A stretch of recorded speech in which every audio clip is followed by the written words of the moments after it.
I just surprised myself with a double update in joy. Second question of the day, what's your favorite show?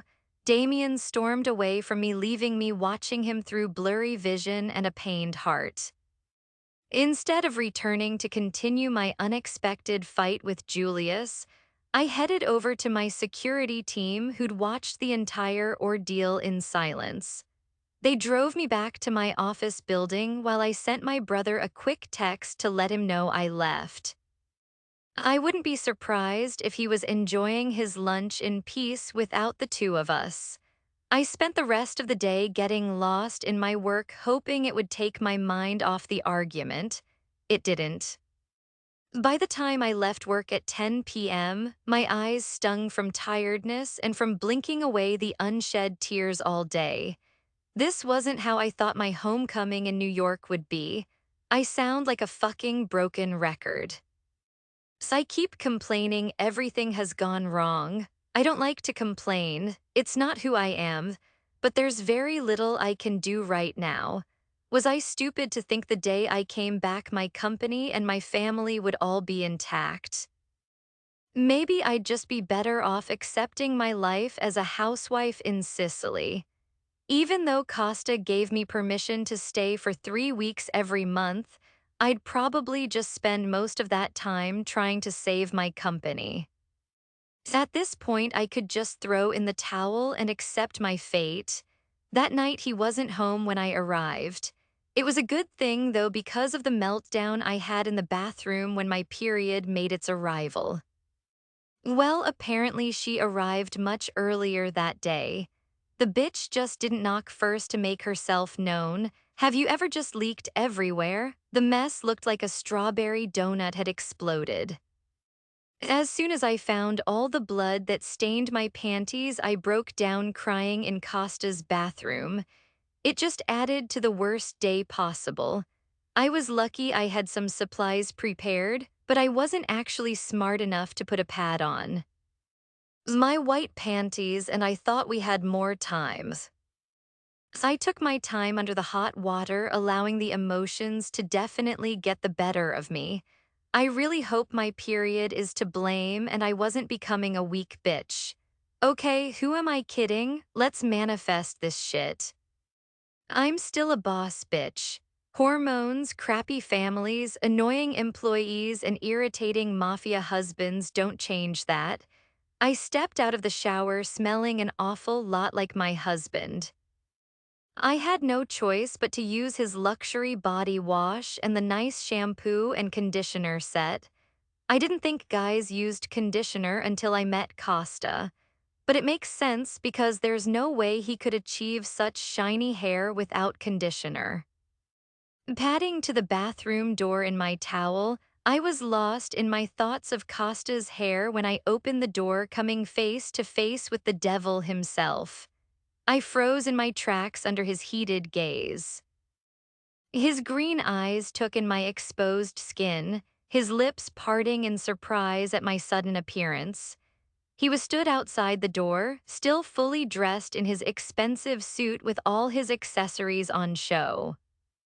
Considering we'd been married for 3 months, this was the first time I'd ever been caught in a towel in front of him. Usually, I was lucky to avoid him.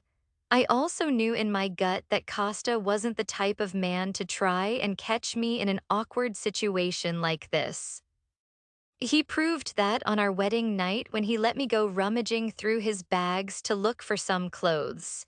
He didn't turn around once, even when I dropped all his things everywhere.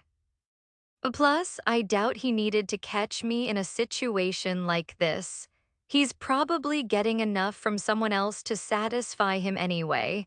That meant this was an unfortunate coincidence. He clearly just walked in at the same moment I opened the bathroom door. Hi, I stuttered, tightening my grip on my towel. We still can't handle awkward tension. Ciao, Millie. Hello, he smirked, eyeing my exposed legs. Okay, maybe it's just me who struggles with awkwardness. As much as I'm enjoying seeing you squirm in that tiny towel, can you please get out of my way? His velvety Italian accent thickened as he stepped closer. His movement caused me to instinctively step backwards further into the bathroom. The other way, unless you want to watch me take a piss. Costa's smirk grew as he came in even closer, now stepping over the threshold into the bathroom. I scrunched up my nose at his suggestion, this time edging around him to switch our positions. My bare feet landed on the soft carpet while he stood highly amused in the bathroom. Then he closed the door in my face. Bitch. I muttered, hating myself for letting him fluster me. It was only because of my lack of clothing, I swear. A few minutes later, I was fully changed in the closet when he ambled in, eyeing me weirdly. Did you drop ketchup all over yourself or something? He mused, unclipping his gold Rolex. Side note, this man has heavenly hands. Large hands, long fingers, and veins leading to his forearms. Heaven, ketchup. I turned to look at him with a frown until realization very quickly dawned on me. Someone please? A gun, a knife, a spoon, anything, just put me out of my misery. My cheeks grew hot like Sahara fucking desert kind of hot. My hands became clammy and I'm sure my heart skipped a fucking beat, or it just stopped beating altogether. Your clothes. He murmured, somehow missing the internal meltdown I was having. The walls of the closet were closing in on me very quickly. I stumbled, looking anywhere in the closet but my husband. What's happening to me? I think they're going to revoke my boss bitch membership after this. So it's not ketchup? Wait, did you kill someone? He questioned with mocking gasp, his eyes lighting up with humor. Naughty girl. My mouth dropped open in confusion at his weird behavior until realization dawned on me a second time. Not only because I only got blood on my underwear, but because of the box of tampons I left in the bathroom. He fucking knew. Of course he knew. One more word, Costa, and I swear I'll kill you. So it was blue, one's more fucking. Word, I ground out through gritted teeth, just daring him to open his stupid mouth again. It wasn't surprising he burst out laughing, completely disregarding my very serious threat. You should have probably picked your clothes up off the bathroom floor if you didn't want me to see. How was I supposed to know you were waiting outside the door like a creep? I scoffed, attempting to regain some control. I was going to change first, then deal with them. MHM. He laughed, slipping off his suit jacket, revealing his fitted dress shirt. Well, at least we know why you've been acting weirder than usual recently. I wanted to give him a piece of my mind, but my attention was too focused on the weapons hidden on his body. Now that he'd removed his jacket, I could see the two guns he had holstered on his hips and the outline of a knife too. This man was already powerful enough to steal the attention of an entire room. That's without three visible weapons clinging to his perfectly sculpted body. Is I fucking me part of your monthly symptoms? His green eyes met mine in the mirror and he offered me his classic smirk just to get another rise out of me. It didn't work so ha. I wasn't I fucking you idiota. I was thinking about how easily I could grab one of those guns, and I don't think you want to do that. He turned to face me with that same smug expression. Because if you kill me, you won't have anyone to go and get you chocolate and shit. You're going to get me chocolate? Really? My deadpan expression had his lips twitching up at the corners. You won't have anyone to send someone to go and get you chocolate and shit. He corrected, his eyes sparkling with humor. He's in a weirdly good mood today. And why would you do that? I leaned against one of the wardrobes, raising an eyebrow at him. Can't we just pretend I'm a nice guy for 2 minutes? For the first time since the idiota came home, a traitorous smile threatened to break through. No, okay, fine, he laughed with a nod. I have to make sure you're in good shape for a little event tomorrow night. So tell me whatever you need and I'll get it sorted. See, you're just being selfish. You've never done anything nice for me. I sent you breakfast and a coffee yesterday that was nice. He pointed out, who was the reason I forgot my coffee in the first place? Plus, you called me an idiota on the note, remember? You know, I don't think anyone who's ever met you would call you a nice guy. No, actually, that's a lie. I can be nice to some people. He undid his tie, tossing it down on an armchair before undoing his shirt buttons. I shamefully admit I had to fight to keep my eyes on his face and not on his exposed chest. You're never nice. He might do some things that can be considered nice, but he himself is not nice. Of course I am. I didn't kill you when I had the chance, did I? That was me being nice. No. That was you trying not to start a war by killing a Greek princess. I smiled smugly while he released a throaty scoff. Do princesses leave their bloody panties on the bathroom floor? He's never going to let me forget it. Why are you so fascinated by it, unless you have a blood fetish? I cocked an eyebrow, enjoying the way his eyes widened at my suggestion. A blood fetish? Seriously? Yeah, you're a murderer after all. You love killing people. Maybe you have a fetish? I shrugged, holding back a laugh at his disgusted expression. You really think your period blood turned me on? How am I supposed to know the specifics? It's your fetish, not mine. I shrugged, pushing myself up off the wardrobe with the intention to leave when he removed his shirt. I don't think I can handle being in such a small room with those abs. So I took a step towards the door while he tossed his shirt in the laundry hamper. Oh, and I want both milk chocolate and white chocolate.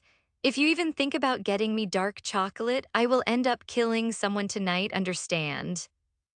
Yes, Principessa. He laughed, undoing his belt buckle. I took that as my cue to run.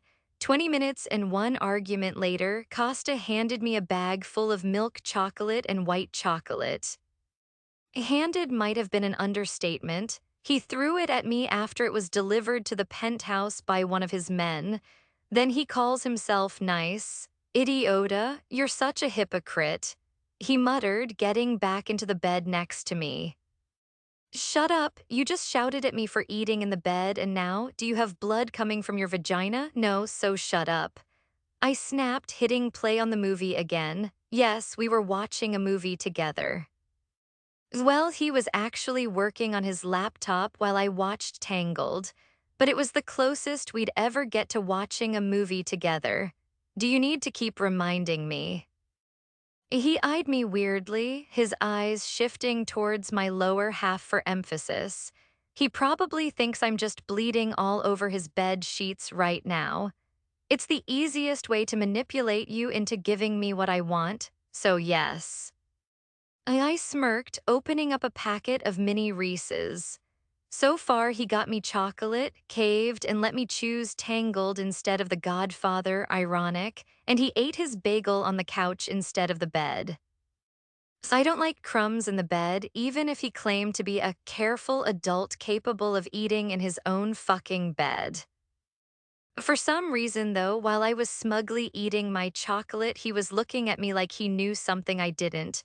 What? You think you're manipulating me? He rose an eyebrow at me. Yeah, when has a made man ever watched Tangled? Manipulation, bitch. I've been letting you have your way. I can't be manipulated, especially by someone like you. He smiled, watching me shove another handful of Reese's in my mouth. Someone like me. I spoke cluelessly through the chocolate in my mouth. He didn't answer. He just went back to typing on his stupid laptop. Costa? Costa? SHHH, you're talking over the stupid movie. He smirked, snatching my Reese's from me. With an annoyed huff, I dug through my bag to find something else to eat. I only managed a few bites before Costa stole that too. Stop. I whined, pointlessly reaching out to try and take back the white chocolate bar. I'm hungry, he mumbled, breaking another piece off. You should have got your own then. I unsuccessfully tried again this time, giving him my best glare when I failed. Fine, I'll give you some chocolate if you tell me what you meant by someone like me. He's got me curious, sue me. No, he shook his head while handing me back my chocolate bar, only to snatch the entire bag from me instead. Costa, you're touchy when you're bleeding. He laughed, rummaging through my bag of chocolate. I hate you. I grumbled, biting off a piece of the creamy white chocolate. At least I had that back. MHM's here. He tossed the bag back at me, opening a Hershey's chocolate bar. Don't touch it again. I held the bag close to me, turning my attention back to the movie. Another half an hour passed by a little more peacefully once we got comfortable again. I watched my movie quietly while Costa muttered about how stupid it was. I don't think he understood the importance of Tangled. Why are you laughing? Her hair is fucking glowing, Millie. You're a grown-ass woman watching this shit. He was talking about the scene when Rapunzel's glowy hair saved them from the dark cave. Stop, you're upsetting me. I mumbled, snuggling further into the fluffy pillows. Oh, I'm sorry. I didn't mean to upset you, my love. Please forgive me. Sarcasm, I hate that shit unless I'm the one using it. You're such a dick, Costa. You're such a child, Millie. He quipped back, mimicking the same tone I used. Tangled is a beautiful story. The fact you can't appreciate it just shows how small-minded and cold-hearted you are. I huffed, rubbing my palm over my stomach to soothe the period cramps. Small-minded and cold-hearted, huh? Yes. I turned to glare at the man who was still scrolling through a document as if this conversation meant nothing to him. All you've done is complain about it. You haven't even tried to understand the point of the story.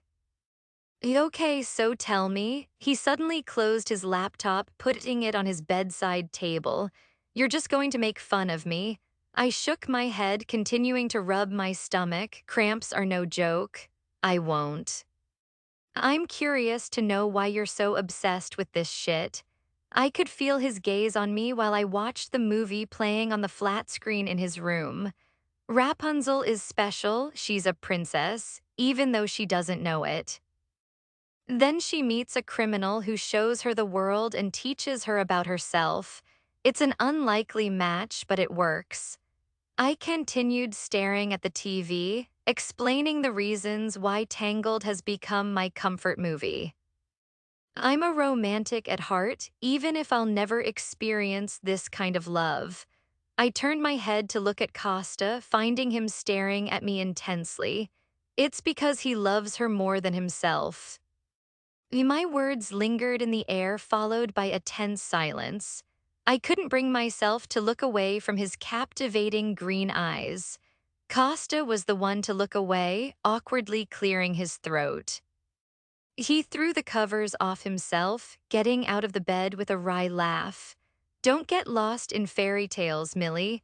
That shit isn't real. The slam of the bathroom door only added to the strange ache in my heart when he shut down any ideas of love as a fairy tale. So I want to cry. Why do I want to cry? More importantly, why does he have to be such an asshole? And LT and LT and LT and LT and LT and LT and LT. NGT and GT and GT and GT and GT and GT and GT and LT and LT and LT and LT and LT and LT and LT and LT. What fuck are you sure? It wasn't Costa's growls from the other side of the bed that woke me up. It was the cramps. That's cramps with a capital C. It was the first full day of my period, meaning cramps from hell were unavoidable. It just so happened that when the cramps hit me, Costa was also awake, arguing with someone on the phone. Rocco, don't test my fucking patience. Porta qui il culo, hobai sagno di ti, non mi interessa. Porta con ti que fatudi gemelli allora. Get your ass here, I need you, I don't care. Bring the fucking twins with you then. The sad part was I couldn't even take any pleasure in the fact it was Rocco getting his ear chewed off by Costa. A sharp pain caused me to gasp, flinching in the bed. My hand went to my lower stomach as I scrunched my eyes shut, hoping it would subside. Well, I'm giving you the responsibility. Bring them with you, you can't leave them in London. It's not up for discussion. Costa's sentence cut off when I groaned out in pain, turning over to bury my face in my pillow. The pillow muffled any sounds I made, but it was enough to end Rocco's scolding, unfortunately. Sali su un fatuto aereo e basta, ho bisogno di te qui stasera. Just get on a fucking plane, I need you here tonight. I turned my head to look at him when those three beeps indicated that he'd cut off his call. Why'd you do that? I liked knowing Rocco was being told off. I pouted my lips, my face still pretty much smushed against the pillow. What's wrong? Nothing. What's wrong with you? I retorted, fisting the sheet in my hand when I was hit with another cramp. Millie. He watched me with concern and mild irritation. If he was irritated, imagine how I was feeling. I hated being vulnerable in front of him, but that's all I'd been over the last week. First, the nightmare which led to us sharing a bed every night. Then I broke down crying after my first day back in New York.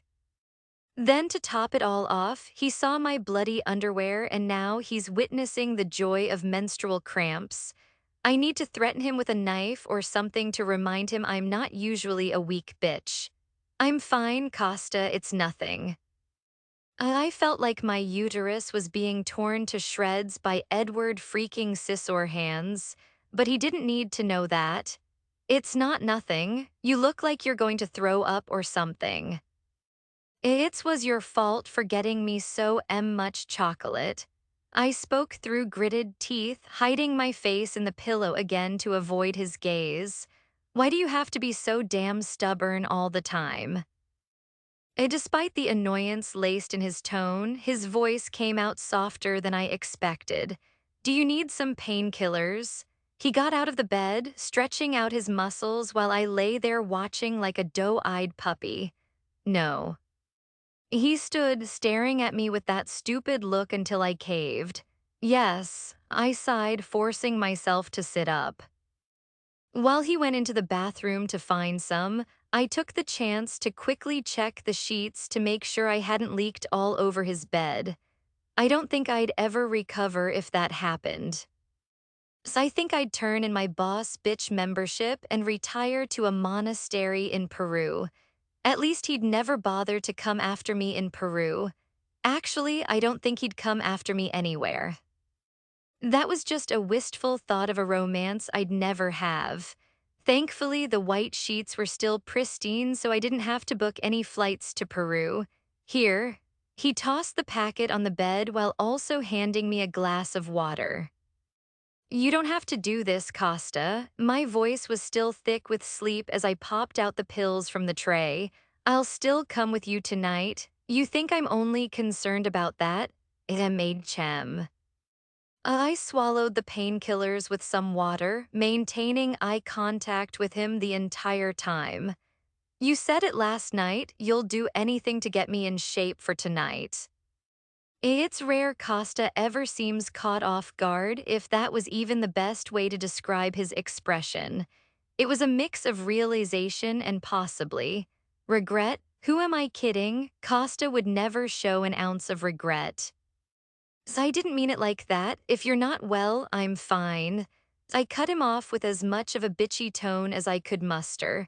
I don't need you to dote on me. I can handle period cramps without your help. It seemed my bitchy tone did the trick. He clenched his jaw, his green eyes darkening ever so slightly from the frustration. Fine, be ready at 8. The truth was, I couldn't handle the pain I was in. I'd always suffered with the worst cramps until Mrs. K put me on an extensive list of vitamins and herbal supplements that helped me. She also made a green drink every day with a bunch of health shit I could never remember. She did give me the very specific list, but I had no idea how to buy any of it in Sicily, and I didn't want to ask the Accardis for help. especially not for something that made me appear so vulnerable. Maybe it was stupid, but the Sicilian Mafia were already so sexist in their nature. I didn't want to fuel that by crying about my period pain and asking for a bunch of rare health ingredients to help me. I also wasn't welcome at my father's house anymore, so I couldn't exactly go down there and ask her for help. She worked for my father, he'd never let it happen. By the time 8 p.m. rolled around, I wasn't doing any better. I only went into work for a few hours before heading home to take a hot bath and a nap. Then I had some painkillers with my soup before getting ready for the event. It's safe to say my self-care did little to help. Usually dressing up put me in a good mood. Instead, that day I stared back at my lifeless eyes doing one last check of my outfit. My satin black dress fell to the floor with a slit high up my left leg. I opted for a dark green clutch and matching heels to add a little color. This little bitch is so fucking stubborn. Seriously, I don't get it. If she's not feeling well, why is she pretending? I'm an expert on reading people and Millie is an open fucking book. Every time another cramp hit, her whole body tensed. Sometimes she'd gasp or close her eyes to work through the pain. Try driving next to someone who looks like they're about to pass out every few minutes but is too stubborn to admit it. Unfortunately, I was also stubborn, which didn't help the situation. I could have forced her to stay home. But after her little bitch fit this morning when I gave her the medicine, I didn't feel like being nice. She didn't think I was capable of being nice anyway, remember? What kind of event is it? Emily was the first one to speak despite the thick tension between us. It's not an event per se. This is the part I was hoping I wouldn't have to explain to her, but she never stops asking questions. It's not? No. Did she leave it at that? Of course not. Then what is it? It's a poker game with a few acquaintances. A poker game? You're taking me to a poker game? She's angry, isn't she? Always so fucking angry. Now add her stupid period symptoms and she's 10 times worse than normal. It's a high-stakes game. Your presence is necessary. I tighten my grip on the wheel, flashing my headlights at my security ahead of us. They took the hint, speeding up in their SUV. Why? I could feel the annoyance radiating off her in waves. She's suffocating to be around. These particular people don't like the Greeks. You being there will distract them so I can win. Who are they? You know I don't have to answer you, right? She's forgetting who I am and who she is. She answers to me, not the other way around. You do if you don't want me to make a scene at this poker game by reading out all your cards. She makes me want to kill myself. I didn't even doubt her for a second, which made it all worse. She would do it just to piss me off. There, Serbs. I sighed, rubbing my hand over my jaw as I pressed harder on the gas. The sooner we get to fucking the casino, the better. I knew exactly what kind of reaction I was going to get, and she didn't disappoint. Serbs? Fucking Serbs? Are you kidding me right now? Her voice rose a few octaves, her Greek accent thickening as she turned in her seat to glare at me. I could see her from the corner of my eye giving me her classic angry look. I'd become quite familiar with it since we met. Wide brown eyes sparkling with fury, furrowed brows and a slight scrunch to her nose. Her perfect plump lips turned downwards, spewing whatever bullshit she can think of. My family are at war with the Serbian Mafia, you idiot. If I walk in there, they're going to kill me. Skaiftisai mono ton iftosu, den skaiftisai tes sinapes gia tus alice anthropos. You only ever think about yourself, you don't think about the consequences for other people. I signaled right, turning into the parking lot behind the casino in downtown Manhattan. Meanwhile, she was ranting away in Greek, causing my ears to bleed. I hate that fucking language. That's enough. I snapped, parking the car. You asked who they were, so I told you. Now you keep your mouth shut inside and do as I say. Seriously? She scoffed, still visibly boiling with anger. You're using me because I'm Greek and you think I'm just going to let you? Sigh. Maybe you can finally be useful to me instead of a fucking drain. All you've done is give me a headache since you entered my life. Right from the very second we met, when she refused to move out of the way and let my brothers and I pass by on the sidewalk. She's fucking stubborn and infuriating. You know, I really hate you. Good, that's how it should be. I responded, turning off my engine. You have your knife, right? Yeah, will I need it? Apart from the last few days, it was rare Millie ever showed any signs of vulnerability. She's stubborn as hell, but the thought of the Serbian mafia had brought out that vulnerable side. I could see she was scared. Like I said, she's an open book. I'll keep you safe, you have my word. I would never let anything happen to her. Why are you even meeting them? I thought Kozlov was allied with them. Aren't you supposed to be at war? No, I shook my head. It's complicated. Kozlov has allied with them, yes. They're at war with your family, but we've never had a problem with the Serbs. We're not allies or anything, but when it comes to general business, we can stay civil for a couple of hours. So it's just regular business, that's all? Yeah, I need something from him which he'll likely throw in as part of a bet. She wordlessly nodded after that. I got out of the car, leaning against it as my guards spread out around the perimeter of the casino. I pulled out a cigarette and a lighter, using the nicotine to calm my mind. I couldn't go into a poker game worked up, especially not one as important as this. But despite her rant in the car being the reason I needed the nicotine, she was still the ace up my sleeve. Ako Petrovic would never anticipate me bringing my wife to his poker game, especially not my Greek wife. Her presence would unnerve him and his family, who were all in attendance. Millie waited quietly somewhere in the background as I finished my cigarette, occasionally checking the time on my phone. I'm going to kill him. He'll be here in a few minutes. Luca sighed, leaning against the car next to me. Did he really have to bring those two little shits with him? I hate them. Why? I kept my eyes straight ahead, inhaling another puff of smoke. You know why, Costa, the water condom? I wish I was there to see that. Your stupid ass deserved it. I chuckled, my laugh coming out gravelly thanks to the cigarette. Fuck you. He nudged my arm just as three black SUVs came racing into the parking lot. Taking one last hit of my cigarette, I dropped it to the floor to put it out with my shoe. The cars came screeching to a stop and the doors to the middle one opened. Rocco was the first to get out, with the twins stumbling out after him. You're late, I snapped, my gaze settling on the twins' disheveled appearances. It's their fault, not mine. My brother muttered, turning to glare at our twin cousins.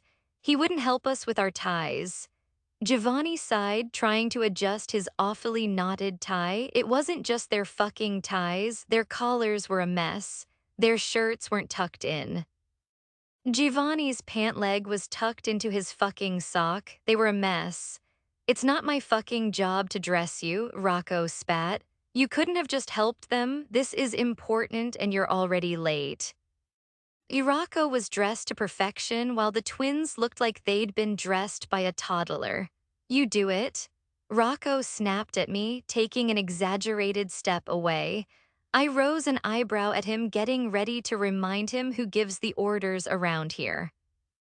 Millie can do it. Aiden quickly jumped in, still struggling to undo his tie. At the mention of her name, all eyes were on my wife, who was watching the scene with a vacant look in her eye.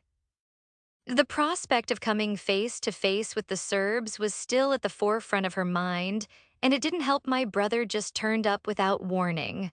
Rocco hates Millie somehow more than I do. Please, Millie. Aiden smiled, still wrestling with the stupid knot around his neck. His struggle caused her to release a breath of defeat. She put her purse down on the hood of my car, heading over to the twins. She started with Aiden first, struggling to undo his stupid, not even with her nimble fingers. What did you do to this? She frowned in concentration, trying to get her fingers in between the fabric. Gio tied it for me. At the mention of his name, Giovanni grunted. He'd already taken off his own tie, but he couldn't get his collar straight. You're 18 years old and you guys can't dress yourselves. She grumbled, finally loosening the knot. Don't be mean. Aiden pouted, reaching out to play with a ringlet of her curled hair. She smacked his hand away, handing his tie to Giovanni so she could fix his collar. The twins were taller than her even in her heels, so while she worked, Aiden was grinning down at her. She had her back to me, which gave me the perfect view of her plump ass. She was wearing a satin black dress that exposed one of her slender legs. It hugged her in all the right places, making it especially hard for me to look away. That thought spiked my irritation again and had me itching for another cigarette. Fuck, I need to get laid. She finished straightening his collar and then tucked his shirt into his pants properly. After that, she began expertly tying his necktie around his neck. Why the hell is she so good at that? Once she was done with Aiden, she turned to Giovanni. He wasn't as happy to accept her help, but he did it anyway. Canasit entrambi il piano, niente più andare storto stasera. You both know the plan. Nothing can go wrong tonight. I turned my attention to Rocco and Luca, who would be coming inside with us. Tiny glai acai su di loro per tutto il tempo, non le si avvicinano. You keep your eyes on them the entire time. They don't come near her. Sai? Luca nodded obediently, but Rocco was the one who I was most concerned about. He's made his hatred for Millie very clear. He wouldn't care in the slightest if something happened to her, but I couldn't risk her safety. I needed to know he'd be there. Rocco, I urged. Fine. He muttered, his gaze shifting towards Millie just when she smacked Aiden's hand away from her hair again. I need you sharp to get those contracts. I can't risk losing them, Rocco. The stakes in the game were 3 contracts with the biggest independent casinos in New York. These casinos serviced the rich and powerful. Securing their business would mean we'd earn a hell of a lot of profit. The intel my men gathered suggested Akko was going to put these contracts up in the poker game tonight. He was always a risk taker. He used his biggest assets to attract players who he knew he could squeeze something out of. I have a lot to lose, but also a hell of a lot to gain, which I guess is his exact plan. The only difference between me and the Dutch idiots also turning up tonight is that I'm not prepared to lose. I can't find myself in a position where I'm betting hundreds of millions of dollars or assets worth that amount. My father would never allow it or forgive it. I didn't plan on having Rocco here with me, but changes in the guest list meant his presence was required. It was meant to be Akko and I until he invited some Dutch mobsters as a third party. That reduced my odds of winning already. Ready? Aiden and Gio spoke in unison, grinning like a pair of children. They were finally smartly dressed thanks to Millie's feminine touch. Rocco pushed himself off the car, his eyes following Millie as she grabbed her purse. She kept her distance from me, instead choosing to stand closest to the twins.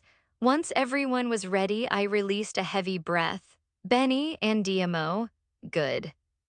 Let's go. The tangled scene is my favorite. I was so tempted to use it as the excerpt in the description of the story.